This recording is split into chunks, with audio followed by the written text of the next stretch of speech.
10টা মেয়েকে বসিয়ে খাওয়াবার ক্ষমতা আমার আছে। কি বলবো ভাই, হ্যানার শাশুড়িটা এমন বজার, ভোর 4টে থেকে সানাই বাজাতে থাকে। ও বৌমা, ওঠো বাছা, বেলা চৌকর হতে চললো। জামাইটা তো শুনেছি খুব ভালো। ভালো না ছাড়, মা যদি বলে দাঁড়িয়ে থাকো দাঁড়িয়ে থাকবে।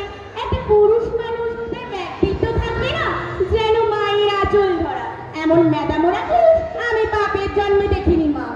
আগে যদি খোঁজ খবর নিয়ে দেখতেন, মুখ পড়ে ঘটক হারামজাদা এমন ভিলি ভিলি কর তাকে তোর পাহুনি করে যান। আমি বই বই করে বললাম ভালো করে খোঁজ খবর নাও। বললো খোঁজ নিয়েছি, ছেলেটি ব্যাংকের অফিসার, মার ছেলে, ছোট্ট সংসার, সুখেই থাকবে হ্যানা। এখন সুখ আমরা তেলের মতো গড়িয়ে পড়ছি। অমলের বিয়ে কি হলো? আর বলো না ভাই, মানুষের যেন একটা ছেলে না হয়, জানি মায়ের মতো বাবা। 40টা পাত্রী দেখেছি, কিছুতেই পছন্দ করাতে পারলাম না। ওর বাপের দিয়েছে নিজের পাত্রী নিজেই খুঁজে নেবে। কোথাও ভাব ভালোবাসা করেনি তো দিদি? দেখো, এই যুগের ছেলেদের মতিগতি বোঝা শিবের অসাধ্য।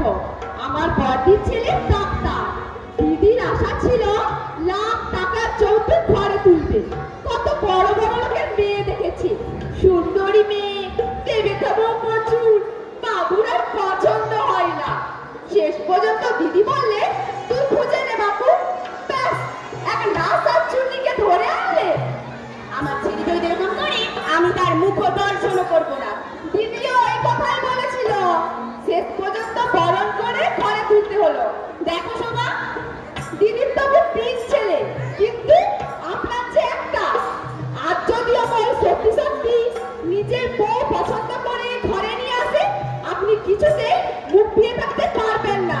তুমি আমাকে চেনো না শোভা, আমার বুকটা পাথর দিয়ে গোড়া। দুটো ছেলে 7-8 বছর হয়ে মারা গেল, আমি একটুও টলিনি। জানি ভগবানই দিয়েছিলেন, ভগবানই নিয়ে গেছে। কি হবে শোক করে? তা অবশ্য ঠিক, তবু তবে অমরের উপর আমার বিশ্বাস আছে। সে এমন কোনো কাজ করবে না যাতে বংশের মান মর্যাদা নষ্ট হয়। আমার লীনার বন্ধু দেবী কম চেষ্টা করেছিল ভাই, তলাতে পারেনি ছেলেকে। দেবী কিন্তু দেখতে শুনতে খারাপ নয়, ওর বাপের অবস্থাও বেশ সচ্ছল। হতে পারে ভালো অবস্থা, কিন্তু বংশের মান মর্যাদা নেই যে। আমার শ্বশুর বংশ 7 পুরুষের ধনী, ওদের মতো বয়ে পড় নয়। দেবীর বাবা কালো চালের আড়তে 2 পয়সা চুরি চামারি করে কেটে পড়েছে মারওয়াড়দের দোকান থেকে, আর সেই টাকা দিয়ে ব্যবসা। সত্যি বলছেন দিদি? দেবীর বাবা? আরে ভাই, এবারে